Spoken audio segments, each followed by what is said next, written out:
करवावहै तेजस्विनावधीतमस्तु मा विद्विषावहै। ओम शांति शांति शांति। सभी को सादर नमस्ते। हाँ जी, कौन भजन लेना चाहता है? एक बसंत पंचमी के ऊपर भजन रख दूं? हाँ जी माता जी, ले लीजिए। हाँ जी। ओम। वीणावादुनी वीणावादुनी जानकी देवी अपनी दया बरसा देना। वीणावादनी ज्ञान की देवी अपनी दया बरसा देना। मेरे सिर पर हाथ दया का, मेरे सिर पर हाथ दया माँ ज्ञान की ज्योति जगा देना। वीणावादिनी ज्ञान की देवी अपनी दया बरसा देना। तू सारे संगीत सवारे रंगों में अभ्यास तेरा। तू सारे संगीत सवारे रंगों में आभास तेरा। साजों की आवाज तुम्ही से सारे सुरों में वास तेरा। साजों की आवाज तुम्ही से सारे सुरों में वास तेरा। राग रागनी मेरी सरगम इनको खिला देना। वीणावादनी ज्ञान की देवी अपनी दया बरसा देना। अपनी दया बरसा देना। मेरे सिर पर हाथ धरो माँ ज्ञान की ज्योति जगा देना। ज्ञान की ज्योति जगा देना। ग्रंथों के हर एक पन्ने पर तू ही शब्द सजाती है। ग्रंथों के हर एक पन्ने पर तू ही, ग्रंथों के हर एक पन्ने पर तू ही शब्द सजाती है। कलम थाम के तू कवियों से प्यारे गीत लिखाती है। चलती रहे बस मेरी लेखनी, चलती रहे बस मेरी लेखनी, बस इतना योग्य बना देना। मेरे सिर पर हाथ धरो माँ ज्ञान की ज्योति जगा देना। मेरे सिर पर हाथ धरो माँ ज्ञान की ज्योति जगा देना। तेरी कृपा से कला निरखती रंग खिले तस्वीरों में। तू सतरंगी जीवन करती रंग भरे तकदीरों में। तेरी कृपा से कला निरखती रंग खिले तस्वीरों में। तू सतरंगी जीवन करती रंग भरे तकदीरों में। रंग भरे तकदीरों में। जग में ऊंचा नाम रहे माँ ऐसी युक्ति लगा देना। मेरे सिर पर हाथ धरो माँ ज्ञान की ज्योति जगा देना, ज्ञान की ज्योति जगा देना। जब जब बोलूं कोई वाणी, अमृत की बौछार लगे। जब जब बोलूं कोई वाणी, अमृत की बौछार लगे। अधूरा वचन हर मन को भावे, मधुर वचन हर मन को भावे। वीणा की झनकार लगा देना, मधुर वचन हर मन को भावे। वीणा की झनकार लगे। कंठ वसोहे मात शारदे, कंठ वसोहे मात शारदे। मीठे बोल सिखा देना, मेरे सिर पर हाथ धरो माँ। ज्ञान की ज्योति जगा देना, ज्ञान की ज्योति जगा देना। वीणा वादिनी ज्ञान की देवी, अपनी दया बरसा देना। मेरे सिर पर हाथ धरो माँ, ज्ञान की ज्योति जगा देना, ज्ञान की ज्योति जगा देना। धन्यवाद जी, हमें देने के लिए। जी बहुत अच्छा माता जी, आज वसंत पंचमी के दिन पर आपने बहुत अच्छी प्रस्तुति की है। और कोई है? अच्छा, आप ले लेते हैं ना प्रवचन श्रुति जी? तो आज का हमारा प्रवचन है श्रुति जी का, तो हम आमंत्रित करते हैं, आप अपना मंतव्य रजू करें। बहुत बहुत धन्यवाद आदरणीय दीपालिका बहन जी, और सभी आर्यजनों को सादर नमस्ते। मुनि जी इज एब्सेंट क्योंकि उनके उनकी प्रदर्शनी का जो कार्य चल रहा है बहुत उत्तम कार्य है, तो उनको हमारी तरफ से शुभकामनाएं प्रेषित कर दीजिएगा। ऐसे 16 संस्कार व्यक्ति के जीवन में आते रहें, क्योंकि व्यक्ति का निर्माण व्यक्तित्व का तभी होगा जब उसके जीवन में उत्तम संस्कार समावेश होंगे। ये केवल आर्य समाज की प्रदर्शनी नहीं है, कह रहे थे वो, ना ही किसी और गुरु पाखंडी किसी की प्रदर्शनी नहीं है। ये केवल संस्कारों की प्रदर्शनी जो वो लगा के हम सबका ज्ञान वर्धन कर रहे हैं, उससे हमें लाभ अवश्य उठाना चाहिए और अधिक से अधिक संख्या में वहां पहुंचकर उस मेहनत उनकी जो है, लगन जिस कार्य कर रहे हैं उनको हमें देखना अवश्य चाहिए, तो उनका भी धन्यवाद। आज आपने सही बताया कि आज बसंत पंचमी के शुभ पावन अवसर पर आप सभी को शुभकामनाएं। और बालक हकीकत राय का भी जो बलिदान दिवस, जिसने धर्म पर बलिदान होकर अपने प्राण गंवा दिए, उसको भी हम कोटिशा नमन करते हैं। और सुभाष चंद्र बोस नेताजी हमारे, उनकी जयंती पर भी उनको शत शत नमन करते हैं। ऐसे महापुरुष हमारे जीवन में, हमारे देश में, हमारे राष्ट्र में यदि होते रहें तो हमारा राष्ट्र अग्रसर होता रहेगा। तो आइए हम भी अपने जीवन को, बड़ी बड़ी बातें हम करते हैं कि हम अपने जीवन को दाव पे लगा देंगे दीपालिका जी, हम कह देते हैं हम राष्ट्र के लिए सब कुछ कर देंगे, परंतु छोटा सा एक ऐसी बात मैं आपके समक्ष एक संदेश के रूप में रख रही हूँ। बहुत छोटे से विचार कह सकते हैं इनको, मैं मुनि जी को भी कह रही थी अवश्य जुड़ेंगे, परंतु वो नहीं जुड़ सके। सरल से विचार में ये रखना चाहती हूँ कि हमारे जीवन में क्या है, बहुत जल्दी गुस्सा आ जाता है और ये गुस्सा ही हमें खराब कर रहा है। गुस्सा आने पर ना जाने हम कितना कितना नुकसान कर देते हैं, अपने जीवन का भी, अपने परिवार में भी बहुत माहौल ऐसा कर देते हैं कि बुरा हो जाता है कई बार। तो ये हम छोटा सा एक संदेश के रूप में इसको समझ लीजिए, या एक आत्मसात करने वाली बात है कि हम जीवन में गुस्से को डिलीट कर दें। सभी को गुस्सा आता है, ये नहीं कि नहीं आता, हमें भी कई बार आ जाता है, क्रोध बच्चों पे भी आ गया या किसी और कार्य पे, परंतु गुस्से को जीवन में डिलीट तब करें जब वो हमारे जीवन का हिस्सा बन जाता है।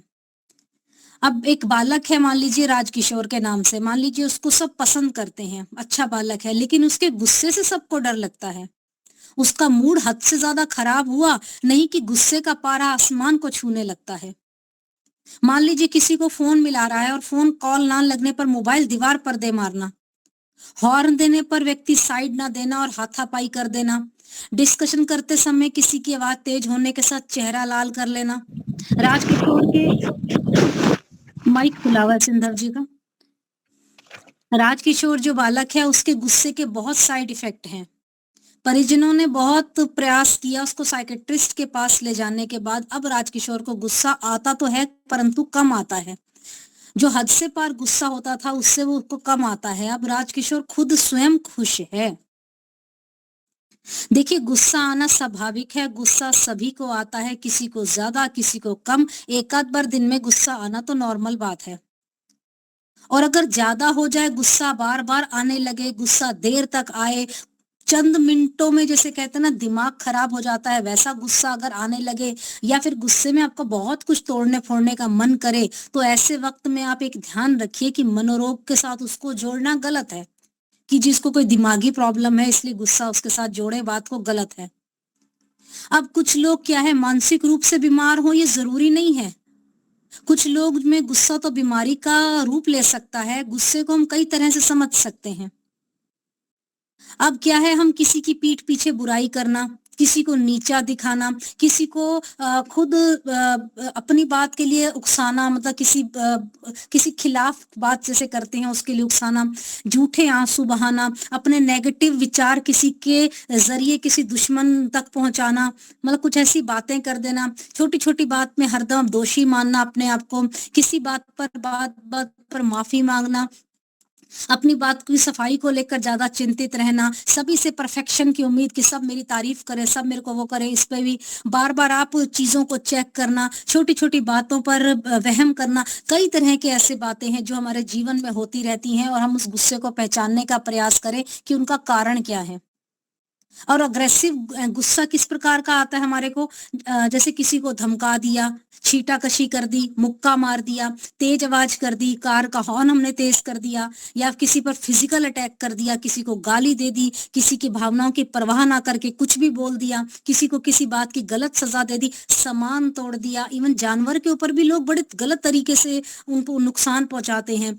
और चीखना चिल्लाना शुरू कर देना, दूसरे की कमजोरी के साथ खेलना, अपनी गलती को ना मानकर दूसरों पर दोषारोपण करना, किसी बात का दिखावा करना और लोगों की अटेंशन के बारे में सोचना कि लोग मुझे अटेंशन दें, जरूरत से ज्यादा बातों को नजरअंदाज कर देना, लाइन जंप कर देना, पुरानी बातों को याद करना, कई तरह की बातें, लोगों से माफी ना मांगना, ये अग्रेसिव एंगर कहलाता है। हमारे जीवन में हर समय कुछ ना कुछ ऐसी बात हो जाती है कि व्यक्ति कहीं ना कहीं किसी रूप में अग्रेसिव हो जाता है, किसी रूप में थोड़ा नॉर्मल हो जाता है। तो इसको गुस्से की वजह भी तो देखिए ना, बेकाबू वजह हो जाती है हमारे जीवन में। तो हम क्या है, धैर्य खो देते हैं, लोगों से अटैचमेंट कम कर लेते हैं, सब कुछ अभी हो जाए, इसी समय हो जाए, ये हमारे को रहता है। और हर चीज की हमें चाह रहती है, कंपटीशन ये रहता है, कुछ ना कुछ मैं पा लूं, ये इच्छा हमारी बनी रहती है। खुद को हमेशा आर्थिक तंगी से गुजरता हुआ महसूस हम कर लेते हैं और कई बार लोगों को काम को लेकर हम बड़े असंतोष हो जाते हैं। अगर गुस्सा हद पार कर रहा है तो उसे चेंज लाइन करना उसका बहुत जरूरी है, यानी कि साइकेट्रिस्ट की मदद लेना तो बहुत जरूरी है। आर्य बंधुओं, हम अपने आप को आर्य कहते हैं, आर्य समाज जाते हैं। विनम्रता तो सबसे पहला गुण है आर्यों का। तो विनम्र हम है नहीं, हमारे जीवन में हर बात में गुस्सा है। हम गुस्से का ध्यान रखें, हमारा ट्रिगर क्या है गुस्से का, गुस्से की वजह क्या है, कौन सी ऐसी बातें हैं जिन बातों से हमें गुस्सा आता है। हमारे को जवाब चाहिए, हम जवाब मिलने लगे तो हम अपने चेंज लाइन जो हमारी है उसको, बातों को चेंज कर सकते हैं। यदि हमें कोई पता लग जाए कि हमारा फंडा क्या है, क्यों गुस्सा आ रहा है, आपके मन के मुताबिक काम नहीं हो रहा, तो गुस्सा आपका चरम सीमा तक पहुंच जाता है, आपका ध्यान बढ़ जाता है। आप ऐसी तकनीकी अपनाइए, ऐसी बातें अपनाइए जिससे आपका ध्यान हट जाए। जैसे आप अपने मन को गुनगुनाना शुरू कर दीजिए। मान लीजिए आपको किसी बात पे गुस्सा आ रहा है, थोड़ा कोई धुन लगा लीजिए, म्यूजिक वगैरह है, उसके साथ गुनगुनाना शुरू कर दीजिए। किसी भी बात पर गुस्सा आता है तो रिएक्ट करने से पहले कहते हैं ना, मन में 1 से लेकर 10 तक गिनती गिन लीजिए। ये बात बहुत पुरानी है लेकिन बड़ी टेक्निक बात है। ठंडा पानी पी लीजिए, गहरी गहरी सांसें ले लीजिए, आंखें बंद कर लीजिए, कुछ देर शांत बैठ जाइए, विश्वास कीजिए कि ये सोच जो है ना, कई बार हम कहते हैं गलत सोच है, भाई हम नहीं कर सकते ये सब कुछ, हम कौन पानी पिए ठंडा, कौन 10 मिनट तक गिनती गिने, कौन अपने लंबी सांसें करें, गुस्से को नियंत्रित नहीं कर पाएंगे ऐसे हम। आप इसका एक सरल सा उपचार ये कर सकते हैं कि आप सुबह सुबह उठकर हरे भरे पार्क में टहलने जाइए। ताजी हवा और हरा रंग जो है आपके गुस्से को पिघला देता है। आप दूसरी बात, धैर्य से काम लें। कल जो हो गया उसके लिए तो आप कुछ नहीं कर सकते, लेकिन जो भविष्य में होने वाला है उस पर आपका कंट्रोल नहीं है, ये भी याद रखिए। इसलिए आप वर्तमान में जिए ना, क्यों आगे पीछे की बातें सोचते हैं। पिछली बातों की जो हम सोच लेके बैठ जाते हैं या आगे आने वाली बातों की हम चिंता करते रहते हैं, वो हम ना करें। समझाने के लिए तो बड़े बूढ़े हैं घर पे, वो हमें समझाते हैं गुस्सा मत करो भाई, क्या हो रहा है, तेरे को गुस्सा क्यों आ रहा है, तेरे साथ ऐसी क्या बात हमने कर दी, हमने कौन सी तेरी भैंस खोल दी, वगैरह कई कई बातें बोलते हैं। परंतु हम प्रेजेंट में चलें, हमारे समक्ष जो हो रहा है हम उसको देखें जिसपे हमारा कंट्रोल है। अब आप एक डायरी बनाइए, उसमें गुस्सा आने की वजह लिख लीजिए। इस तरह आप अपने आप को जान पाएंगे कि मुझे गुस्सा क्यों आता है। अपने मन मुताबिक आपका काम नहीं हो रहा तो आप उसको भी लिखते चले जाइए कि क्या क्या और कारण है। अब आप परफेक्शन के चक्कर में जिंदगी जिएंगे, परंतु ऐसा नहीं होता तो आपको स्वीकार करना पड़ेगा। जैसा चल रहा है अच्छा चल रहा है, परिस्थितियों को स्वीकार करना सीखिए। किसी भी बुरी परिस्थिति में सबसे अच्छा और पहला तरीका है कि आप ये मान लें कि ये स्थिति जो इस समय बुरी है। इस तरह समस्या का आप सही आकलन कर पाएंगे और अपने गुस्से पर काबू कर लेंगे। थोड़ी देर के लिए परिस्थिति को स्वीकार कर लीजिए, फिर उसको धीरे धीरे धैर्य के साथ उसके आकलन के हिसाब से उसको सुधारने का प्रयास कीजिए। गुस्सा आना आपका अपने आप कम हो जाएगा। जब सड़क पे या ऑफिस में किसी गुस्सेल से सामना हो जाए, कई आपके व्यक्ति अड़ोस पड़ोस में भी ऐसे होंगे, कई आपके रिश्तेदार होंगे जो आपके समक्ष आते हैं, आपको मतलब उनको गुस्सा आता है, आप उनके सामने आते हैं तो आप प्यारी सी मुस्कान दे दीजिए। एक मुस्कान जो कमाल कर सकती है ना, वो कई घंटे की तेज आवाज से नहीं कर सकता कोई काबू। इसलिए स्माइल रखिए फेस पर, स्माइल आपकी देखेंगे तो सामने वाला व्यक्ति अपने आप शांत हो जाएगा। अगर सामने वाला गुस्सा करे तो पहले मुस्कुराते हुए आप माफी मांग लीजिए। सॉरी बोलकर अपनी बात को रखें। सॉरी बोलना बड़प्पन की निशानी है। लोग कहते हैं हम सॉरी क्यों बोले भाई, हमारा क्या कसूर है, हम तो बहुत नीचे हो जाएंगे। लेकिन नहीं, गुस्से वाला जो है ना उसका रिएक्शन, आप अपना गुस्से वाला रिएक्शन देने से बचे सामने वाले के लिए। आप बहस ना करें। यदि सामने वाले को गुस्सा आ रहा है तो आप तो उस बात का ध्यान हटाने की कोशिश करो उस व्यक्ति का उस बात से। और जो शख्स आप पे गुस्सा कर रहा है उसकी चेहरे की जगह आपकी परफेक्ट पर्सनैलिटी का चेहरा दिखाने की कोशिश कीजिए ना। स्माइल पास कर दीजिए या माफी मांग लीजिए, शांत हो जाइए, धैर्य रखिए, सब शांत हो जाएगा। आजकल जो है दीपालिका जी, हम देखते हैं छोटे छोटे बच्चे बहुत जल्दी गुस्सा हो जाते हैं। बहुत छोटे बच्चे कहने की बात है जो अपनी जिद मनवाने के लिए तो कई बार कहते हैं सड़क पे भी लेट जाते हैं। हमने बहुत ऐसे बच्चे देखे हैं, मॉल में कहीं घुमाने ले गए, कोई बात की जिद करी, पैर मारने लग गए, जिद से अपनी बात मनवाते हैं। तो बच्चों की बात मनवाने के लिए हर ऐतरा पैतरा हम आजमाते रहते हैं कि उनकी बात किसी तरह पूरी हो जाए। उनके अंदर भी गुस्सा है और बच्चे के अंदर इतना गुस्सा आता है कि अपनी बात मनवाने के लिए वो सामान भी तोड़ने फोड़ने लग जाता है। बच्चा चिल्लाने लग जाता है, रोने लग जाता है, पैर पटकता है, जमीन पर लेट जाता है, तरह तरह की हरकतें करते हैं। और उस समय उनको समझाना बहुत मुश्किल हो जाता है कि कब बच्चे का गुस्सा अपनी लाइन क्रॉस कर रहा है।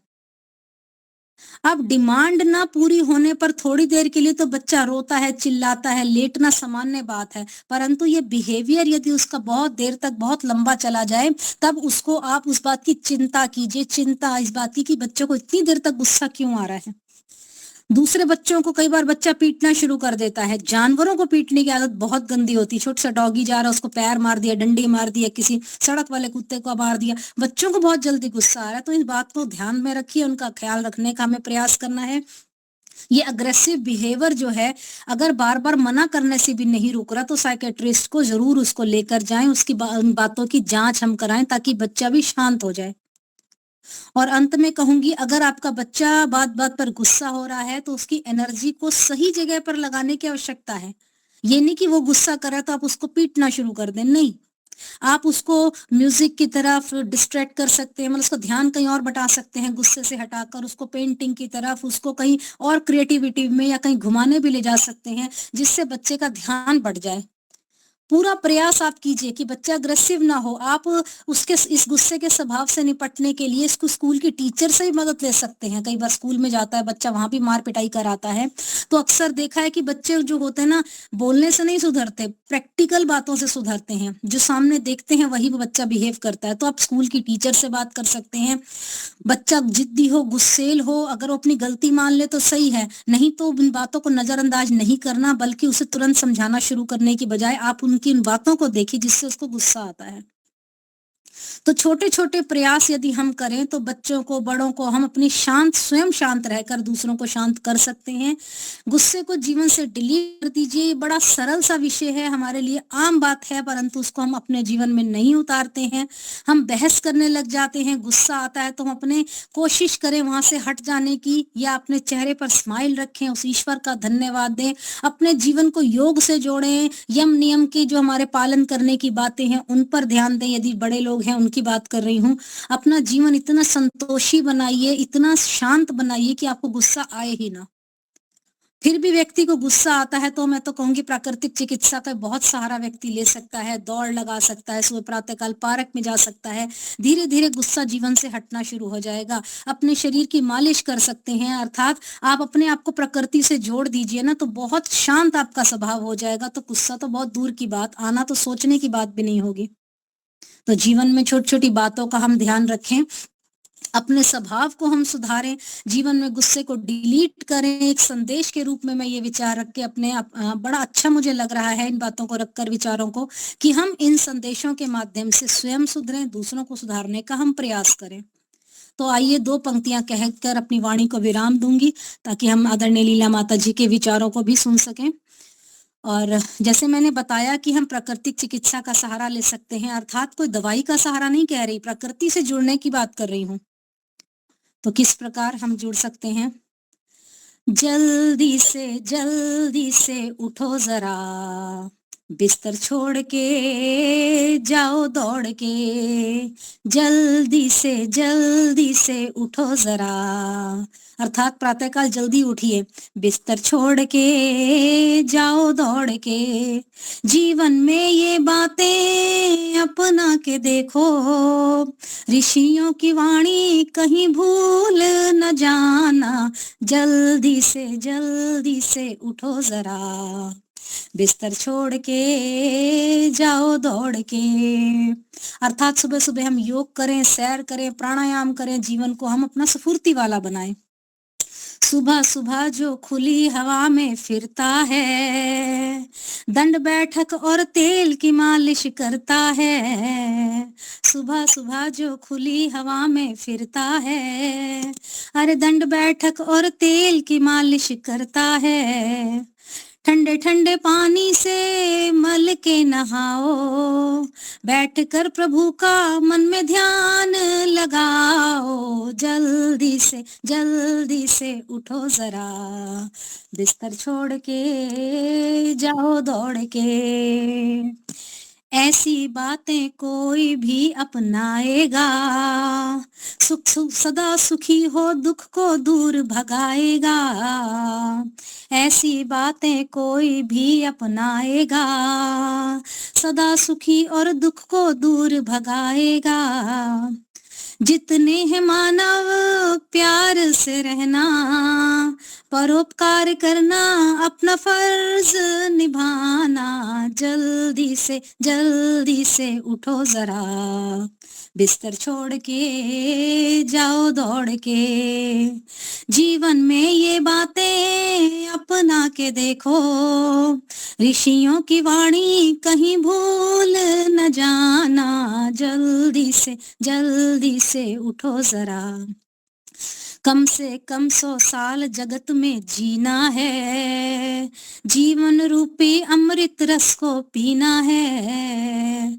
कम से कम 100 साल जगत में जीना है, जीवन रूपी अमृत रस को पीना है, राम रख कर ले साधन तू योग के सारे, आलस और सुस्ती को दूर भगाना, जल्दी से उठो जरा, बिस्तर छोड़ के जाओ दौड़ के, बिस्तर छोड़ के जाओ दौड़ के।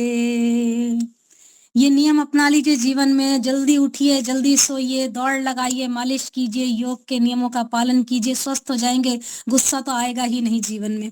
तो सरल से विचार रखे मैंने। बहुत बहुत धन्यवाद आप सभी का। जी, आपने सही कहा। अगर योग करते हैं, प्राणायाम करते हैं, जल्दी से उठते हैं, ताकि आपको बहुत अच्छा टाइम मिलता है ना पूरे काम का, तो टेंशन कम हो जाती है। बहुत अच्छा, आपका बहुत बहुत धन्यवाद। तो अभी हमारा समय है लीला माता जी को सुनने का, तो हम आमंत्रित करते हैं लीला माता जी, आप अपना प्रवचन प्रस्तुत करें।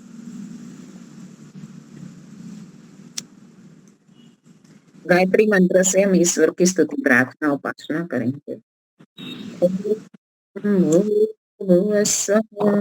तत्सवितुर्वरेण्यं भर्गो देवस्य धीमहि धियो यो नः प्रचोदयात्। जगत के सब जीवों का आधार प्राणों से भी प्रिय और स्वयंभू है, जिसके संसर्ग से संसार के सारे प्राणी सभी क्लेशों और दुखों से मुक्त हो जाते हैं, जो नाना में सर्वत्र व्यापक होकर सबका पालन और पोषण करता है, सकल जगत का उत्पादक, सब ऐश्वर्यों का दाता, जिसकी प्राप्ति में सभी की सब आशाएं और अभिलाषाओं की पूर्ति है, उस पवित्र परमात्मा के पवित्र तेज को हम अपने हृदयों में धारण करते हैं। वो परमात्मा हमारी बुद्धियों को निकृष्ट मार्ग से निवृत्त करके उत्कृष्ट मार्ग की ओर प्रेरित करे। संचालिका बेन आदरणीय दीपालिका जी, धर्म प्रेमी सज्जनों, वंदनीय मातृशक्ति। अभी अभी हम श्रुति बेन से बहुत अच्छे विचार सुन रहे थे। वास्तव में हमारे जीवन में सुख, शांति, आनंद और प्रसन्नता का ही जीवन होना चाहिए। इसमें कई ऐसे हमारे दुर्गुण हैं जो बाधक बनते हैं, तो आने वाली नई पीढ़ी में तो आएंगे ही, क्योंकि वो सीखती है तो कहाँ से सीखते हैं।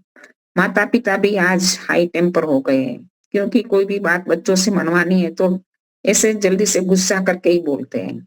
तो वो बच्चा छोटा होता है, नादान होता है, तो उसी समय उसको समझ नहीं होती वो सारी चीजें, तो उसको भी समझ में आ जाता है कि कोई अपनी बात मनवानी है तो गुस्सा करके ही मनवा सकते हैं। तो इसी प्रकार से हमें अपने जीवन में यदि हम बच्चों में शायद कुछ बाहर से भी ऐसी बातें सीख ली हो, गुस्सा आदि बिहेवियर कर रहा है, तो माता पिता को उसी टेक्निक से उन्हें समझाना है, गुस्से से नहीं।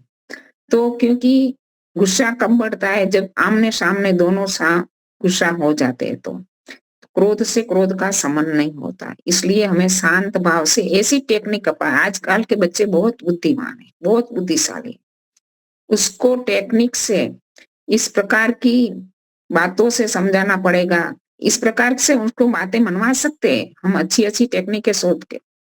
तो इसी प्रकार से उनको अपने कंट्रोल में लाना पड़ेगा, क्योंकि ये बिहेवियर आने वाली पीढ़ी के लिए बिल्कुल अच्छा नहीं है।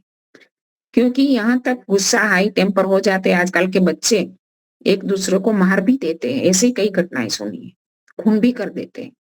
तो ये बहुत बुरी बात है। तो ये चीजें हमें सीखनी चाहिए। वास्तव में गुस्सा क्या है? सहन शक्ति की कमी, हमारे अंदर कमी है किसकी? सहन करने की। तप नहीं है जीवन में, तो ये तपों वाला जीवन हमारा धीरे धीरे हमारे जीवन में भी हम देखते हैं कि तप वाला भाव जो है, सहन शक्ति का भाव कम हो रहा है। हमारे से कोई बड़े हैं, कोई बुजुर्ग है, हमें कुछ बात कहते हैं तो हम भी उसके प्रति इस प्रकार का भाव रख देते हैं, गुस्सा हो जाते हैं। तो ये बातें हमारे जीवन में से हमें दूर करनी होगी, क्योंकि ये बहुत ही जरूरी है आने वाली पीढ़ी के जीवन को सही राह पर चलाने का। अभी अभी तो आज वसंत पंचमी का दिन है। वसंत पंचमी का पर्व मनाया जाता है। ये पावन पर्व हमारे भारतीय संस्कृति, पर्वों की संस्कृति है, और पर्वों से हमें कुछ ना कुछ सीखना होता है। वसंत पंचमी वास्तव में हमारा भौगोलिक पर्व है, प्राकृतिक पर्व है। प्रकृति पूर्ण शोभा में है, पुष्प पल्लवित है, पुष्पित है, वनस्पतियां नए पत्तों के साथ, कुदरती वातावरण शोभायमान हो रहा है। तो ऐसी ये वसंत ऋतु है। वसंत ऋतु में जो परमपिता परमात्मा ने सृष्टि की रचना की थी, इसी ऋतु में ही हमें परमपिता परमात्मा ने प्रथम मनुष्य सृष्टि वसंत ऋतु में यानी चैत्र शुक्ल प्रतिपदा के दिन, वो भी वसंत ऋतु का ही समय। तो वसंत ऋतु बहुत खुशनुमा वातावरण है, वो ठंड कम हो रही है, ना तो गर्मी है ना ठंड है, खुशनुमा वातावरण है।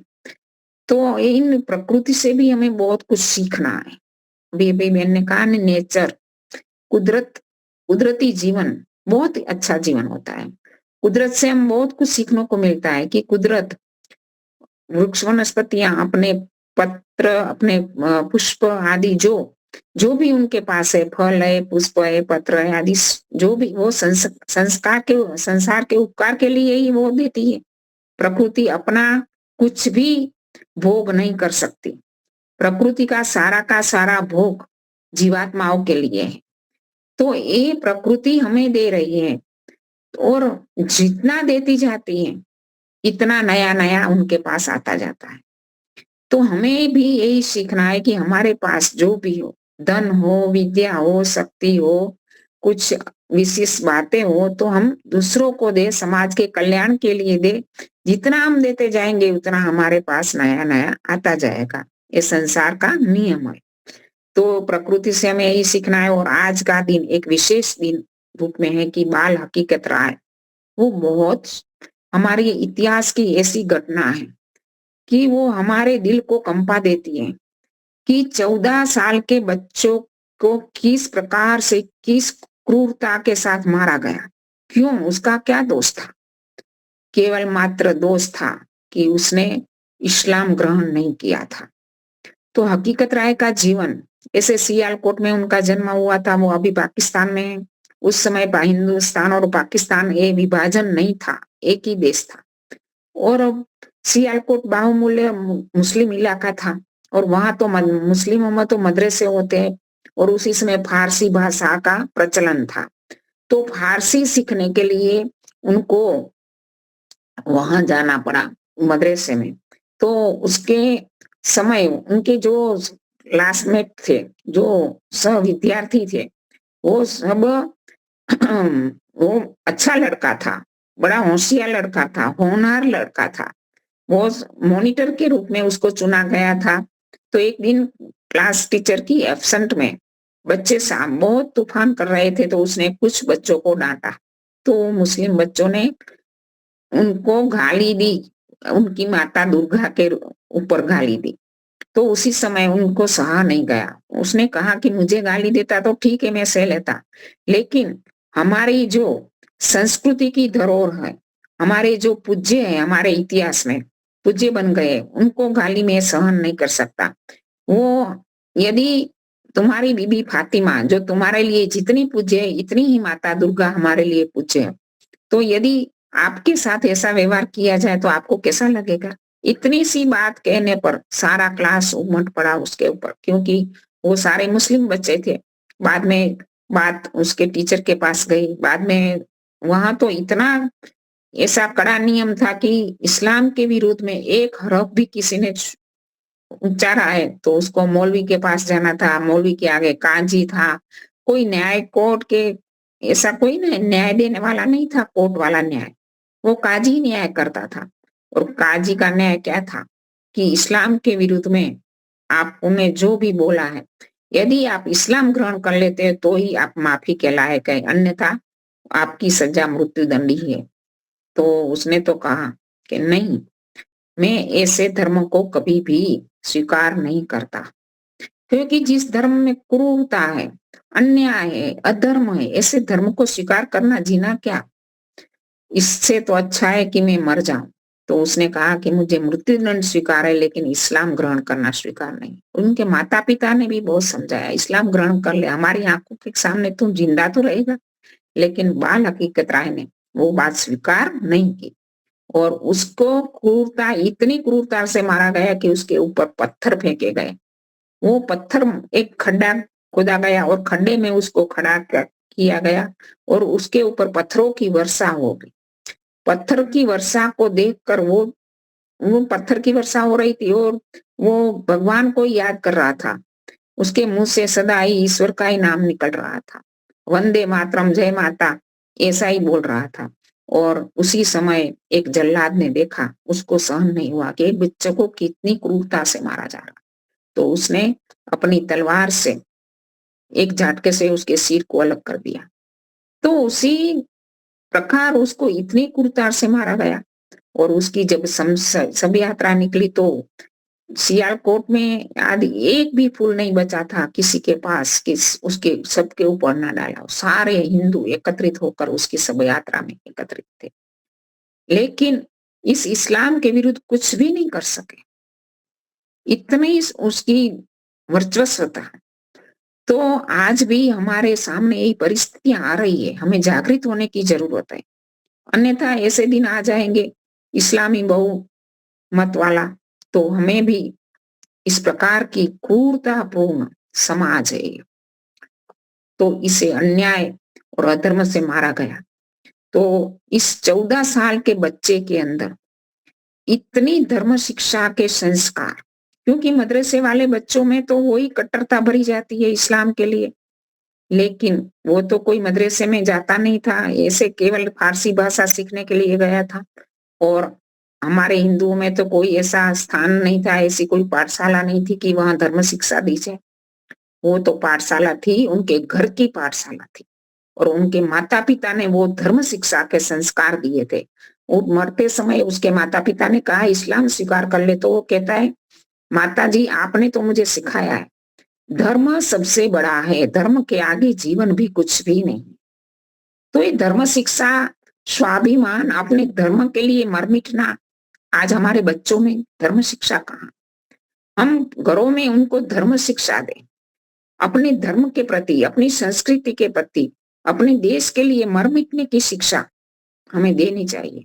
क्योंकि यदि हमारे बच्चे आधुनिक शिक्षा से तो बड़े डिग्रीधारी तो बन जाएंगे, लेकिन अपने जीवन स्वाभिमानी नहीं होगा। कुछ विदेशी विधर्मियों के नीचे दब कर गुलामी भोगनी पड़ेगी हमें, जैसे भूतकाल में भोगी है। तो हमें धर्म शिक्षा आधुनिक शिक्षा के साथ साथ देनी चाहिए, क्योंकि आने वाली पीढ़ी के लिए धर्म शिक्षा बहुत ही जरूरी है। और धर्म शिक्षा के लिए हम क्यों धर्म शिक्षा के प्रति आधुनिक पीढ़ी, नई पीढ़ी श्रद्धावित नहीं हो रही है? क्योंकि हमारी धर्म में अनेक प्रकार के देवी देवता है, अनेक प्रकार के भगवान है। कई इस्लामी बाहर भी जाते हैं, कोई नवयुवक, हिंदू नवयुवक सर्विस के लिए, आजकल आईटी सेक्टर में कई नवयुवकों को विदेश में नौकरी मिलती है और वहां जाते हैं। तो कंपनियां उनके रहने की सुविधा करती है। तो एक साथ एक हिंदू नौजवान भी था, उसके साथ इस्लाम धर्मी नौजवान भी था। तो उन लोगों के बच्चों में क्या संस्कार भरा जाता है, उन लोगों को बताया जाता है, सिखाया जाता है कि जहां भी जाओ अपने धर्म का प्रचार करो। और वही धर्म का प्रचार करते हैं वो कि जो इस्लाम को नहीं मानता वो काफिर है, उनको मारना उनका धर्म है।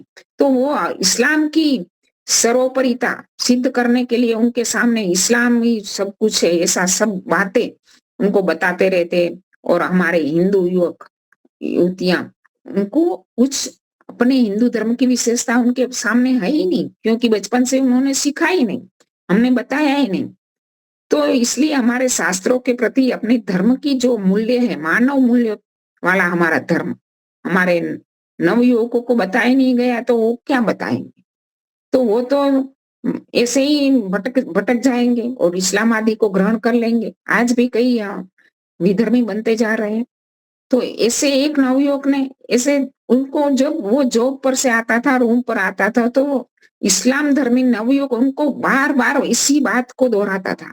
तो एक बार वो भी था तो विदेश में, तो बाहर निकला तो एक हिंदू मंदिर देखा, वहां के पुजारी को जाकर देखा, पूछा, अफ्रीका में था, तो पुजारी के पास तो कोई उत्तर नहीं था इसका।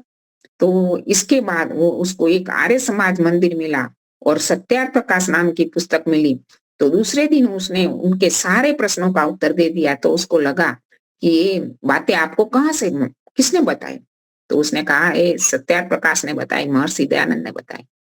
तो वही तो पुस्तक है कि जो जिसके कारण आज हम इस्लामीकरण नहीं कर पाए, उन्होंने यही बात कही। यदि वो सत्यार्थ प्रकाश पुस्तक नहीं होती तो आज हम सारे हिंदू समाज को इस्लाम बनाने में सफल हो जाते हैं। तो इसी प्रकार से हमारे बच्चों को धर्म शिक्षा के संस्कार देना बहुत ही जरूरी है। तो आज का दिन बालाकी राय का शहीद दिन है। हमारा एक शहीद छोटा सा 14 साल का इस दिन शहीद हो गया था। तो अभी थोड़ी सी बात मैं अपने मंत्र पर बता देती हूँ। तो हमारा आज का मंत्र है त्र्यंबकम यजामहे सुगंधिम पुष्टिवर्धनम उर्वारुकमिव बंधनात् मृत्युर्मोक्षयमामृतात्। ये मंत्र आज बहुत प्रचलित है। हम किसी की मृत्यु के समय यही मंत्र का उच्चारण करते हैं और इसी मंत्र में यही बात बताई गई है, परमात्मा से यही मांग की गई है कि हमें मृत्यु रूपी बंधन से, जन्म मरण के बंधन से मुक्त कराओ। मृत्यु ही सबसे बड़ा दुख है। सब दुखों में सर्वोपरि दुख है तो वो क्या है? मृत्यु दुख है। तो मृत्यु दुख से छूटने की प्रार्थना की गई है।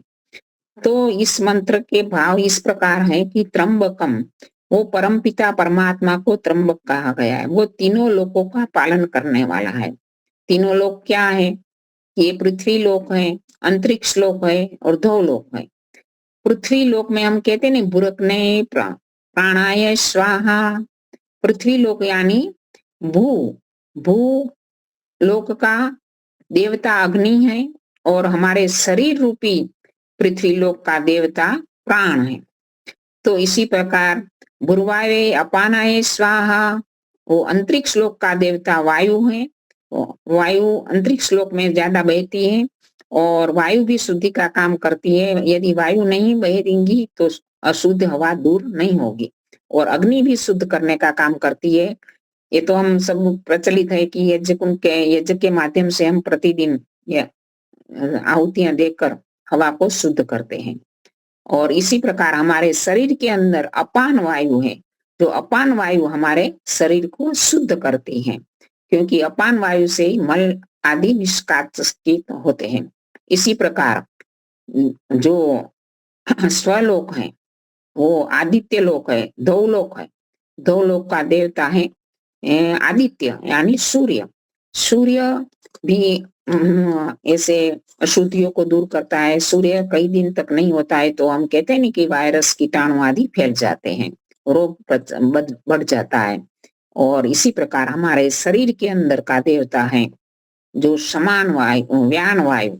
वो व्यान वायु भी हमारे शरीर के अंदर सारे शरीर में फैली हुई व्यान वायु है। तो इसी प्रकार हमें त्र्यंबकम, तीनों लोकों के जो देवता हैं, परमपिता परमात्मा वो तीनों लोकों के देवता है। इसको वो हमारा रक्षक है। परमात्मा का एक नाम क्या है? सर्वरक्षक। परमात्मा सर्वरक्षक है, सब प्रकार से हमारी रक्षा करता है।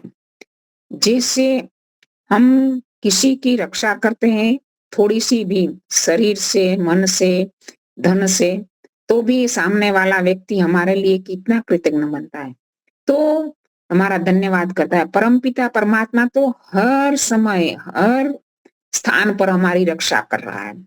ऐसे पंच महाभूतों के माध्यम से पृथ्वी जल अग्नि वायु आकाश के बिना हमारा जीवन ही नहीं है।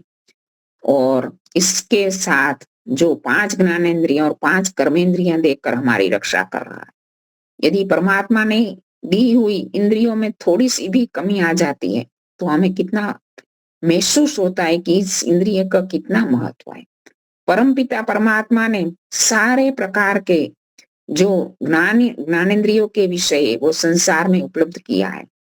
यदि आंख है, नेत्रेंद्रिय है तो रूप है, ऐसे शब्द है तो जो कान है, रस है तो जीवा है, त्वचा है तो स्पर्श है। सारी इंद्रियों के विषय संसार में उपस्थित है और हमारी रक्षा रात दिन हमारे प्राणों को चलाकर कर रहा है। हमें पता ही नहीं चलता, निंदा में हम सोते हैं तो हमारे प्राण किस प्रकार कौन चला रहा है, अंदर का सारा तंत्र चल रहा है।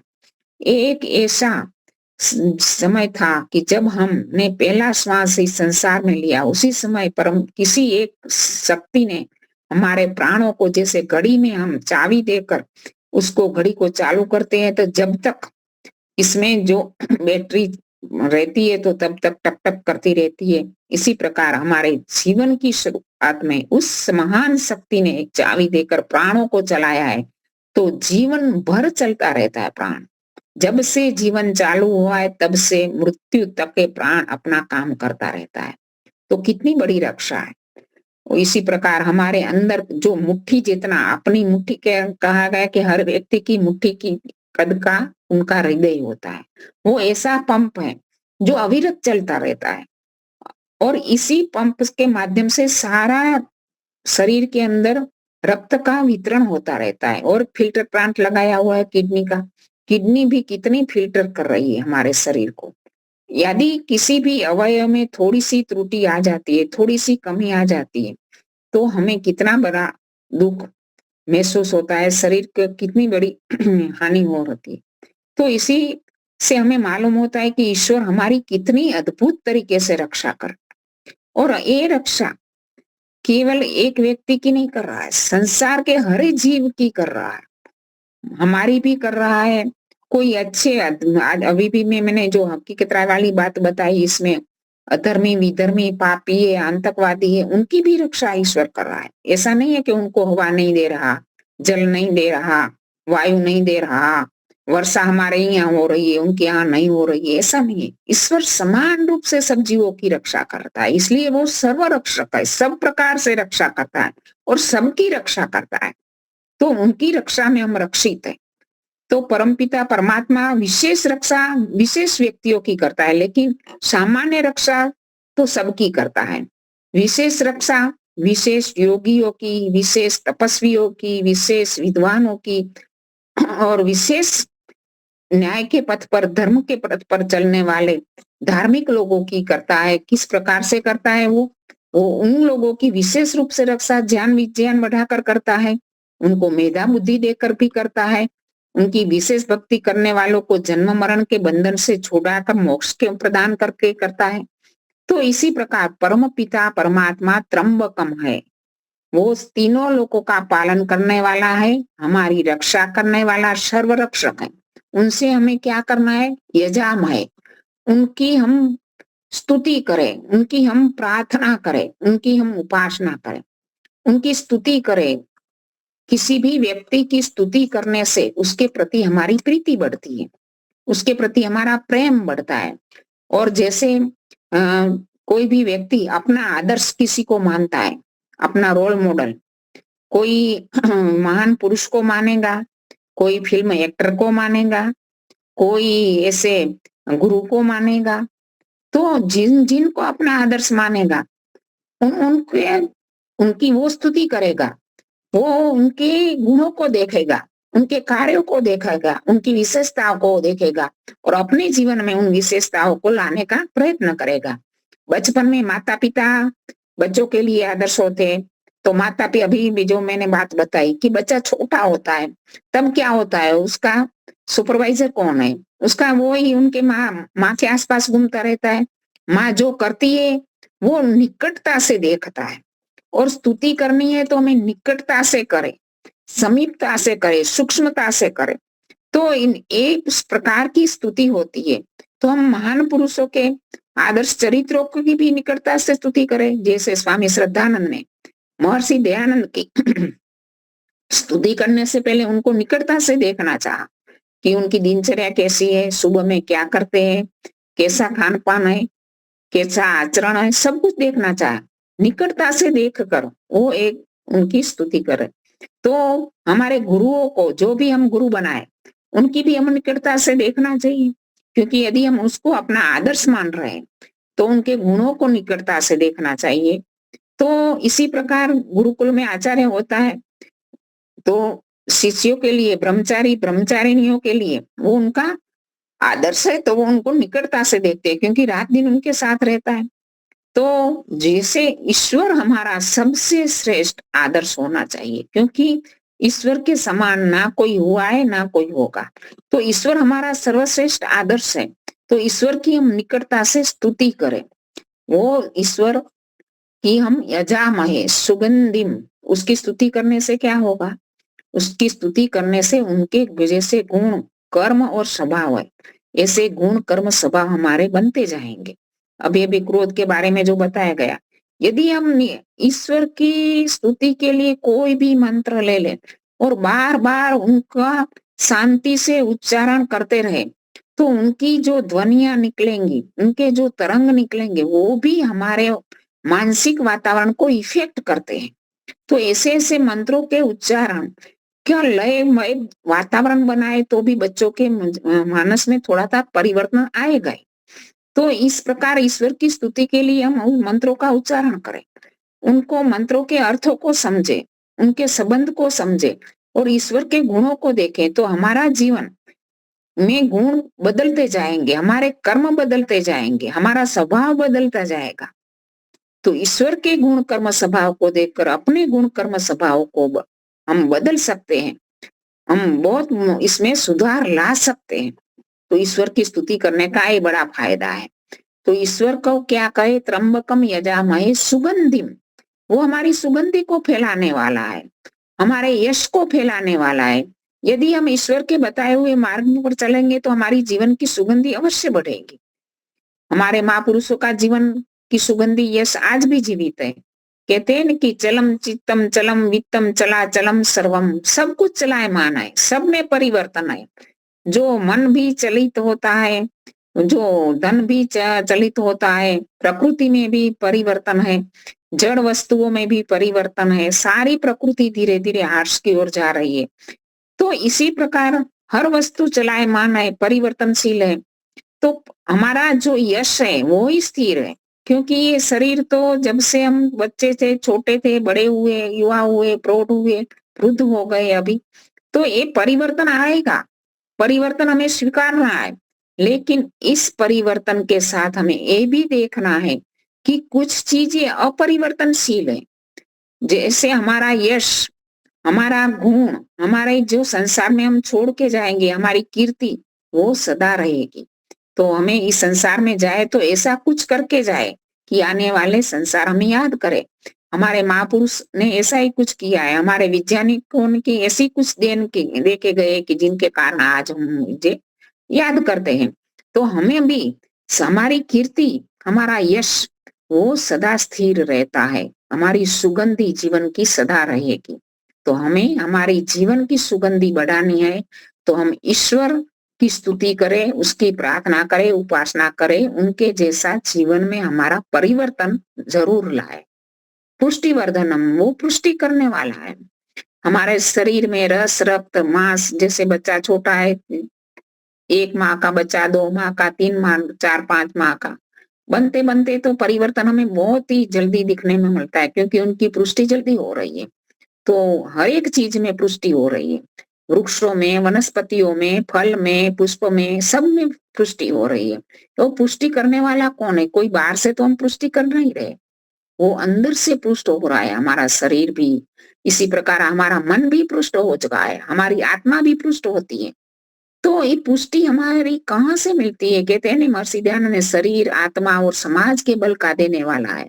हमारे शरीर की पुष्टि करने वाला है, हमारे आत्मा की पुष्टि करने वाला है, हमारे मन की पुष्टि करने वाला है, वो ईश्वर है। वो इतना बल बढ़ाता है कि पहाड़ जैसा दुख भी हमें कुछ भी नहीं लगता है। आत्मा का इतना सारा बल पुष्ट करने वाला कौन है? वो ईश्वर है। तो ये पुष्टिवर्धनम है। और उर्वारुकमिव बंधनात्, उर्वा यानी शक्कर टेटी, जैसे हम गुजराती में शक्कर टेटी बोलते हैं, खरबूजा बोलते हैं हिंदी में। वो जब पक जाता है तो इसमें क्या परिवर्तन आता है? उसका रूप, उसका रंग, उसकी सुगंधी पराकाष्ठा पर पहुंच जाती है। और उसी समय क्या होता है, वो अपने डंठल से, अपनी जो तना से जुड़ा था, वो अपने आप उससे अलग हो जाता है। इसी प्रकार जब हमारा जीवन भी सुगंध से, हमारा मन सुगंध से, हमारी कीर्ति फैल जाएगी और हमारे कार्यों की कीर्ति फैल जाएगी, हमारे गुणों की कीर्ति फैल जाएगी। तो इसके बाद हमारा जो शरीर, आत्मा और मन का बल भी बढ़ जाएगा और एक समय ऐसा है कि खरबूजे की तरह सारा हम पराकाष्ठा पर पहुंच जाए, तब हे ईश्वर मेरी पूर्ण आयु भोग कर मैं जैसे खरबूजा अपने डंठल से अपने आप मुक्त हो जाता है, इसी प्रकार मैं भी इस शरीर से मुक्त हो जाऊं। उसी समय मृत्यु के समय मुझे जरा भी दुख ना हो, जरा भी अफसोस ना हो, जरा भी ऐसी कोई आसक्ति ना हो कि मुझे मृत्यु क्यों आया, मुझे अभी भी जीना है। तो इसी प्रकार से हम प्रसन्नता से अपने शरीर को छोड़े, जैसे एक खरबूजा अपने डंठल से अपने आप मुक्त हो जाता है। तो इसी प्रकार महर्षि दयानंद का जीवन का मृत्यु का प्रसंग हमारे सामने है कि कितनी दुख के बीच में, कितनी दर्दनाक शरीर था, उसके बीच में भी उन्होंने अपने शरीर को, इस प्राण को इस प्रकार छोड़े कि उनके मुंह का जो दिव्य हास्य देखकर गुरुदत्त जैसा नास्तिक भी आस्तिक बन गया। तो हम इस संसार में से जाए तब प्रसन्न होकर जाए, खुश होकर जाए, ऐसे कार्य करके जाए, क्योंकि ये कब होगा, जब हम जीवन में ऐसा कुछ किया होगा तब। इसलिए तो कबीर ने कहा है न कि हम जब संसार में आए तो हम रोए संसार हंसा, कि उस बालक का जन्म हुआ है तो बालक रोता है पहले, और घर वाले हंसते हैं, समाज हंसता है क्योंकि बच्चा आया है। और जब हम संसार से जाए तो संसार रोए हम हंसे, हम ऐसा काम करके जाए कि हम हंसते हंसते जाए। तो यही हमारा जीवन सार्थक है। और इसी प्रकार ईश्वर से प्रार्थना की गई, उर्वारकों में जो खरबूजे की तरह मैं बंधन से मुक्त हो जाऊं, शरीर से मुक्त हो जाऊं, मृत्यु को आसानी से ग्रहण कर लूं, इसमें कुछ भी दुख मुझे ना हो, कुछ भी आसक्ति ना हो। कहते हैं कि दुख का कारण क्या है? दुख का कारण यही, मृत्यु समय व्यक्ति दुखी क्यों होता है? वो स्वस्वामी संबंध, संसार की वस्तुओं के अंदर, संसार के संबंधों के अंदर इतना आसक्ति हमने बना रखी है कि वो उसको छोड़ने के कारण हमें दुख हो रहा है। और ये भी है कि इतने जीवन हमने ठीक प्रकार से नहीं गुजारा, पता नहीं आगे हमारी क्या गति होगी। इन सब कारणों के कारण हमें दुख होता है। तो हमें आसक्ति इस संबंधों से, सांसारिक वस्तुओं से कम करके ईश्वर से प्रीति करे, ईश्वर की यजामाएं करे, तो हमें धीरे धीरे इसमें से बिल्कुल आसानी से मुक्त हो जाएंगे। और मोक्ष के अमृत सुख से मुझे कभी भी जुदा मत करना, ईश्वर से वही प्रार्थना किएगी कि मोक्ष रूपी जो मुझे सुख है, वो मेरा लक्ष्य है, वो मुझे अवश्य ही प्राप्त हो। तो इस प्रकार से मैं संसार पे जाऊं कि प्रसन्न होकर जाऊं, आसक्ति रहित होकर जाऊं, और संसार को कुछ देकर जाऊं, तो मेरे जीवन को छोड़ने का मुझे बिल्कुल अफसोस ना हो। तो इन्हीं शब्दों के साथ मैं अपनी वाणी को विराम देती हूँ। आप सबने शांति से सुना, आप सबका धन्यवाद। इति ओम शांति। हाँ जी, माता जी आप सहज ये शांति पाठ करवा दीजिए, मुझे बाहर निकलना पड़ेगा। धन्यवाद, आपका बहुत बहुत धन्यवाद माता जी। बहुत बहुत धन्यवाद माता जी। धन्यवाद। ओम शांति शांति शांति पृथ्वी शांति शांति सदय शांति देव शांतिर्ब्रह्म शांति शांतिरेव शांति सामा शांति शांति। जय घोष करवा दीजिए। जय घोष करा दें। जो बोले सो अभय, सत्य सनातन मर्यादा पुरुषोत्तम श्री रामचंद्र की, योगराज कृष्णचंद्र की, व्याकरण सूर्य गुरु विरजानंद की, जय हो। युग प्रवर्तक महर्षि दयानंद सरस्वती की, भारत माता की जय हो। गौ माता की, देश के अमर शहीदों की, जय हो। वेद की ज्योति, ओम का झंडा, आर्य समाज, सत्यार्थ प्रकाश, प्रणव ध्वनि,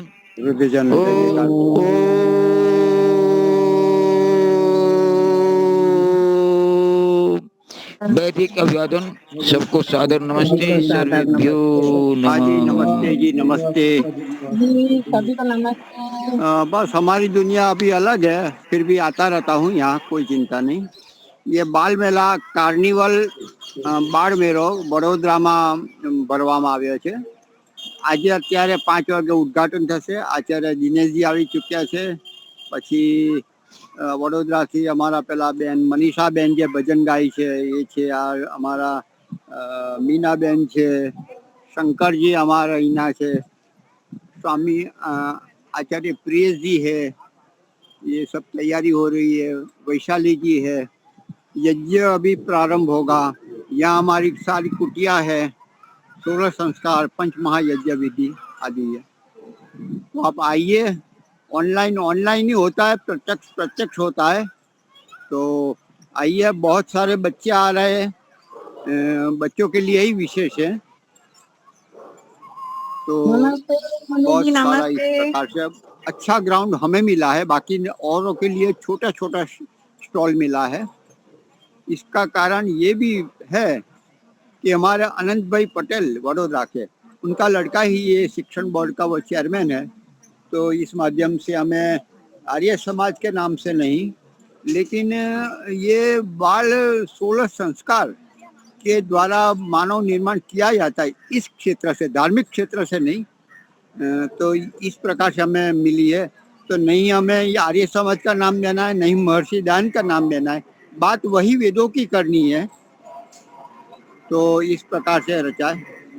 ठीक है, तो हमारा 4 दिन चलेगा। सोमवार को हम वापस आएंगे। चलो, धन्यवाद जी। नमस्ते मोनी जी। हाँ, हमारा घूमना तो होता ही है, लेकिन मैं आता रहूंगा। मैं सुनता नहीं, लेकिन सुनाने का तो प्रयास करूंगा। विद्वानों आते रहेंगे। મારા સાલાને કીધું છે બરોડા રહે છે, એ આવશે મુલાકાત કરવા.